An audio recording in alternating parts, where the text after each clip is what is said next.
চলতি বছরের মধ্যে 4টি ইউনিট থেকে 1070 মেগাওয়াট বিদ্যুৎ জাতীয় গ্রিডে যোগ হবে বলে জানিয়েছে Ashuganj power station company limited. নতুন এই ইউনিটগুলো চালু হলে পুরনো 5টি ইউনিট বন্ধ করে দেয়া হবে বলে জানিয়েছেন কোম্পানির ব্যবস্থাপনা পরিচালক।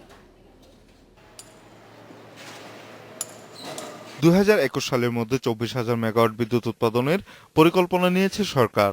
এরই অংশ হিসেবে 1200 মেগাওয়াট বিদ্যুৎ উৎপাদনে গত বছরের মাঝামাঝিতে আশুগঞ্জে শুরু হয়েছে 4টি প্রকল্পের কাজ। এরই মধ্যে প্রকল্পগুলোর বেশিরভাগ কাজ শেষ হয়েছে বলে জানিয়েছে Ashuganj power station company limited. প্রকল্পগুলো থেকে চলতি বছরে 3 ধাপে বিদ্যুৎ জাতীয় গ্রিডে যুক্ত হবে বলে জানিয়েছে সংস্থাটি।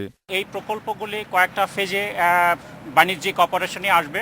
2015-এর ভিতরে 1000 মেগাওয়াট বাণিজ্যিক উৎপাদনে আসবে, আর 2016-র ভিতরে বাকি 200 মেগাওয়াট, মোট 1200 মেগাওয়াট আশুগঞ্জ থেকে বিদ্যুৎ উৎপাদন হবে, জাতীয় গ্রিডে সংযুক্ত হবে। নতুন বিদ্যুৎ ইউনিটগুলো চালু হলে আশুগঞ্জে কয়েকটি পুরনো ইউনিট বন্ধ করা হবে বলে জানান সংস্থার ব্যবস্থাপনা পরিচালক। এই প্রকল্পগুলির একটা বড় অংশ হচ্ছে প্রতিস্থাপন। আমরা 5টা আমাদের নিজস্ব পুরাতন অদক্ষ 5টি প্লান্টকে হচ্ছে রিপ্লেস করতে যাচ্ছি।